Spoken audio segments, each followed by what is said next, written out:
नमस्कार प्यारे विद्यार्थियों। और आज तक हमने जो है सर्वनाम के भेदों की अच्छी तरह से बात कर ले, उसकी परिभाषा को हमने पढ़ लिया है। और आज हम बहुत महत्वपूर्ण बात करने वाले हैं विद्यार्थियों। आज हम सर्वनाम के अभ्यास प्रश्नों को देखेंगे कि जो है हम किस प्रकार से जो है अभ्यास प्रश्न को कर पा रहे हैं। तो पहले प्रश्न की तरफ ध्यान देते हैं। जो शब्द किसी संज्ञा के स्थान पर प्रयुक्त होते हैं उन्हें हम क्या कहते हैं? जो शब्द हैं वो किसी संज्ञा के स्थान पर काम आ जाए या प्रयुक्त हो जाए, ऐसे शब्दों को हम क्या कहते हैं? इसका उत्तर क्या होगा विद्यार्थियों, आप बता दीजिएगा, क्योंकि आप अभी तक हमने जो है सर्वनाम को अच्छी तरह से पढ़ लिया है। ऐसी स्थिति में विद्यार्थियों क्या होगा? इसका उत्तर विशेषण तो नहीं होगा, कारक, समास, सर्वनाम। मैंने आपको बताया था विद्यार्थियों, संज्ञा के स्थान पर जो भी शब्द काम में आएंगे उन्हें हम क्या कहेंगे? सर्वनाम कहेंगे। क्या कहेंगे विद्यार्थियों? सर्वनाम। जैसे मैंने उदाहरण के माध्यम से आपको समझाया था, राम विद्यालय जाता है, वह वहां पढ़ता है। अब राम के स्थान पर हमने शब्द का इस्तेमाल किया वह, और विद्यालय की जगह हमने इस्तेमाल कर दिया वह की जगह वहां कर दिया। तो इस प्रकार से हम कह सकते हैं कि जो शब्द संज्ञा के स्थान पर काम आएंगे उनको हम क्या कहेंगे? सर्वनाम। चलिए विद्यार्थियों अगले प्रश्न की तरफ बढ़ते हैं। दूसरा प्रश्न, मैं, हम, मुझे, हमारा आदि सर्वनाम है। आपको पहचानना है, यहाँ पर ध्यान देना है। पुरुषवाचक सर्वनाम हम पढ़ रहे थे। पुरुषवाचक के अंदर हमने उसके 3 भेदों को देखा था। पुरुषवाचक सर्वनाम के 3 प्रकार थे।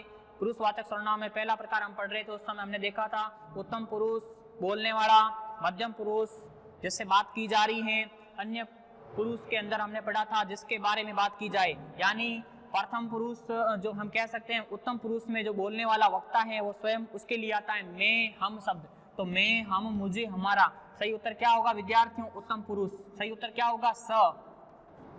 पुरुषवाचक सर्वनाम के कितने भेद थे? पुरुषवाचक सर्वनाम के 3 भेद। उत्तम पुरुष, उत्तम पुरुष इसमें बोलने वाला जैसे मैं, हम, ये उत्तम पुरुष में आ जाएगा। मध्यम पुरुष, मध्यम पुरुष में कौन होता है? सुनने वाला। कौन होता है विद्यार्थियों? सुनने वाला। जैसे तुम, तू, तुम्हें, आप भी कह सकते हैं। और उसके बाद में हमने पढ़ा अन्य पुरुषवाचक सर्वनाम। अन्य पुरुषवाचक सर्वनाम जिसके बारे में बात की जाए, इसमें ये हैं, वे हैं, यह, वह, यानी जो पास में नहीं होता है, दूर होता है, उन्हें, तीसरे व्यक्ति के बारे में। इसमें तीनों जो है सम्मिलित होते हैं पुरुष, अन्य पुरुषवाचक में। चलिए विद्यार्थियों अगला प्रश्न है तीसरा। तीसरा प्रश्न है। तीसरे प्रश्न को तरफ ध्यान दीजिए। सही कथन पर सही और गलत कथन पर किसका निशान लगाना है विद्यार्थियों? गलत का निशान लगाना है। अब देखिए पहला कथन, सही कथन पर सही और गलत पर किसका निशान लगाना है? गलत का। कौन प्रश्नवाचक सर्वनाम है? कौन है? ये प्रश्न, बार कौन है? जैसे मैं प्रश्न करूं बार कौन है, तो ये कौन तो सीधा प्रश्नवाचक का बोध करवा रहा है, इसलिए ये वाक्य बिल्कुल सही है। अगले कथन की तरफ बढ़ते हैं। हम मध्यम पुरुषवाचक सर्वनाम है। मैंने आपको बताया था यहाँ पर हम जो है ये उत्तम पुरुष का था, इसलिए ये वाक्य कैसा हो गया? गलत, क्योंकि हम जो है ये बोलने वाला यहाँ पर होता है तो वहां पर उत्तम पुरुष होता है। अगर तुम या तू यहाँ पर आता तो कौन सा होता? मध्यम पुरुषवाचक होता। लेकिन यहाँ पर हम जो है ये कौन सा है? उत्तम पुरुषवाचक है। जो पढ़ेगा वह पास होगा, जो पढ़ेगा वह पास होगा। ऐसी स्थिति में यहाँ पर लिखा है निजवाचक सर्वनाम है, यहाँ पर ये निजवाचक सर्वनाम नहीं होगा, यहाँ पर क्या होगा? संबंधवाचक सर्वनाम होगा। इसलिए ये भी कथन पूर्ण रूप से क्या है विद्यार्थियों? गलत है। अब आगे ध्यान दीजिए, यह, ये शब्द दूरवर्ती सर्वनाम है। यह है, ये तो मैंने आपको बताया था ना कि जो पास में, जो सब पास में होते हैं उनको यह कहते हैं। ये बहुवचन में आता है, यह एक वचन में आता है। अगर कोई वस्तु है वो दूर है तो उसके लिए हम क्या इस्तेमाल करेंगे? वह करेंगे। क्या करेंगे? वह। एक वचन में है तो वह, बहुवचन में है तो क्या करेंगे? वे। यहाँ पर ये आया है दूरवर्ती है, सर्वनाम है, दूरवर्ती तो नहीं है, इसलिए ये वाक्य कैसा है? गलत है विद्यार्थियों। कुछ शब्द आया है। क्या आया है? कुछ शब्द निश्चयवाचक सर्वनाम है। कुछ में निश्चय थोड़ी हो सकता है विद्यार्थियों, अनिश्चय है। इसलिए ये वाक्य भी, ये कथन भी पूर्ण रूप से क्या है? गलत है। जैसे मैं कहूं दूध में कुछ गिरा है, कुछ में पता नहीं चल रहा क्या गिरा है, तो कुछ जो है ये निश्चयवाचक सर्वनाम हो ही नहीं सकता है। तो ये पूरी तरह से क्या है विद्यार्थियों? गलत है। अब आपको मिलान करना है, सही कथन पर सही, मतलब यहाँ पर मिलान करना है कि जो सर्वनाम शब्द दे रखे हैं और अभी तक हमने सर्वनाम को अच्छी तरह से पढ़ लिया, तो आप मिलान करिए एक बार। तुम, तू, तुम्हें, इसको हम ले जाएंगे। ये जो जैसे मैंने आपको पुरुषवाचक पढ़ाया था उस समय आपको मैंने 3 भेद बताए थे।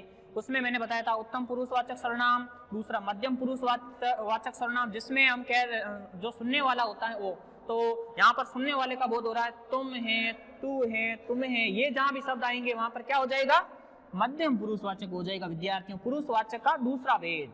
उसके बाद में यह, वह, उन्हें, ये शब्द जो है आपको पता ही होगा, मैंने आपको बताया था यह, वह, ये हम पुरुषवाचक का तीसरा भेद पढ़ रहे थे अन्य पुरुषवाचक में। इसमें जिसके बारे में बात की जाएगी उन्हें जो है हम अन्य पुरुषवाचक सर्वनाम कहते हैं। तो उस समय हमने पढ़ा था, तो ये किस में आ जाएगा, अन्य पुरुषवाचक में आ जाएगा।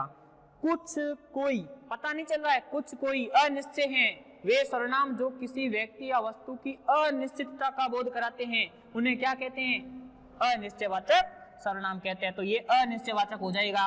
अब यहाँ पर देखिए क्या और कौन, सीधा किसका बोध हो रहा है, प्रश्न का हो रहा है, तो इसमें कौन सा सर्वनाम होगा, प्रश्नवाचक सर्वनाम हो जाएगा। तो ये विद्यार्थियों हमने मिलान किया, इसको सुमेलित कर दिया कि जो है किस प्रकार से सर्वनाम शब्दों को हम मिलान कर सकते हैं। उसके बाद में 5वां प्रश्न है, बहुत महत्वपूर्ण विद्यार्थियों प्रश्न है आपकी कक्षा के लिए, और अभी हम देखेंगे कि सर्वनाम के जो है कुल सर्वनाम किसे कहते हैं और सर्वनाम के जो है कितने भेद होते हैं।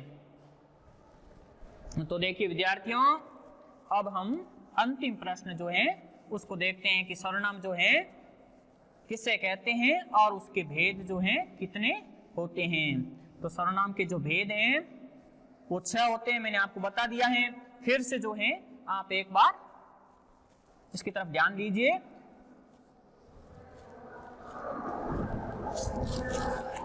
हाँ देखिए विद्यार्थियों यहाँ पर जो है 5वां प्रश्न, सर्वनाम किसे कहते हैं, संज्ञा के स्थान पर काम आने वाले शब्दों को हम क्या कहते हैं, संज्ञा के स्थान पर, संज्ञा के स्थान पर काम आने वाले शब्दों को क्या कहते हैं,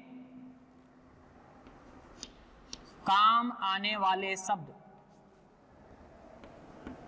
आने वाले शब्दों को सर्वनाम कहते हैं, शब्दों को सर्वनाम कहते हैं। ये आपको याद रखना है विद्यार्थियों, सर्वनाम कहते हैं। और फिर देखिए विद्यार्थियों इसके 6 भेद हैं, आप एक बार इसको याद कर लेना। पुरुषवाचक कौन सा, सर्वनाम के कुल कितने भेद हैं, 6 हैं। पुरुषवाचक सर्वनाम, फिर निश्चयवाचक सर्वनाम, कौन सा दूसरा भेद, निश्चयवाचक सर्वनाम, निश्चयवाचक सर्वनाम। फिर देखो आगे तीसरा भेद अनिश्चयवाचक सर्वनाम, कौन सा विद्यार्थियों, अनिश्चयवाचक सर्वनाम, अनिश्चयवाचक सर्वनाम। सर्वनाम हर कक्षा के लिए उपयोगी है। सर्वनाम आपके जो हैं तीसरी कक्षा से शुरू हो रहा है और आगे जब तक व्याकरण है 12वीं तक तो है ही, आगे कंपटीशन एग्जाम के लिए भी बहुत महत्वपूर्ण है। तो आपको भेद तो अच्छी तरह से याद होनी चाहिए। पुरुषवाचक, निश्चय, अनिश्चय, संबंधवाचक सर्वनाम, संबंधवाचक सर्वनाम। और 5वां भेद कौन सा विद्यार्थियों, प्रश्नवाचक सर्वनाम। 5वां कौन सा है, प्रश्नवाचक सर्वनाम, प्रश्नवाचक सर्वनाम। फिर 6ठा भेद है निजवाचक सर्वनाम, निजवाचक सर्वनाम। तो ये विद्यार्थियों जो आपके जो हैं यहाँ पर संज्ञा के स्थान पर काम आने वाले शब्दों को सर्वनाम कहते हैं। और सर्वनाम के 6 भेद हैं, पुरुष, निश्चय, अनिश्चय, संबंध, प्रश्न और निजवाचक। इसके पुनः 3 भेद हम पहले पढ़ चुके हैं। तो इसमें उत्तम पुरुषवाचक सर्वनाम, मध्यम पुरुषवाचक सर्वनाम और अन्य पुरुषवाचक सर्वनाम हो जाएगा। अब निश्चयवाचक में क्या होता है, इसमें पुरुषवाचक में क्या होता है, ध्यान दीजिए। कोई वक्ता बोलने वाला है या सुनने वाला या अन्य किसी के बारे में बात की जाएगी तो पुरुषवाचक में आ जाएगा, जैसे मैं, हम, और इसमें आप, तुम, ये, वह, ये सारे शब्द इसमें आ जाएंगे। निश्चयवाचक में भी यह वह आता है, लेकिन ध्यान देना है विद्यार्थियों, वे सर्वनाम शब्द जो किसी निश्चित व्यक्ति या वस्तु का बोध कराते हैं उन्हें निश्चयवाचक सर्वनाम कहते हैं। अनिश्चयवाचक में किसी व्यक्ति या वस्तु की अनिश्चितता का बोध कराते हैं, कुछ कोई शब्द आ जाएंगे। संबंधवाचक सर्वनाम में क्या होता है, वे सर्वनाम शब्द जो दो अलग अलग बातों के स्पष्ट संबंध को जोड़ते हैं उन्हें हम संबंधवाचक सर्वनाम कहते हैं। जो पढ़ेगा तो पास होगा, जैसी करनी वैसी भरनी, जितना गुड़ डालोगे उतना मीठा होगा। प्रश्नवाचक सर्वनाम में विद्यार्थियों क्या होता है, वे सर्वनाम शब्द जो प्रश्न का बोध कराते हैं। बाहर कोई आया, हम कह सकते हैं मैं बाजार जाने के लिए किसे कहूं, या फिर आपका नाम क्या है, क्या आ गया, कौन आ गया, किससे आ गया, ऐसे शब्द प्रश्न का बोध करवाएंगे। निजवाचक सर्वनाम में क्या होता है, वे सर्वनाम शब्द जो बोलने वाला वक्ता अपने लिए इस्तेमाल करता है, जैसे अपने आप, खुद है, स्वयं है, ऐसे शब्द जहां कहीं भी आएंगे उनको हम निजवाचक सर्वनाम कहते हैं। तो विद्यार्थियों, अभी तक हमने सर्वनाम के बारे में अच्छी तरह से चर्चा कर ली है और सर्वनाम जो है अब हमारा यहाँ पर जो है सर्वनाम नामक टॉपिक जो है यही समाप्त हो रहा है। तो विद्यार्थियों मस्त रहिए, खुश रहिए और आनंद के साथ घर पर पढ़ते रहिए और धन्यवाद।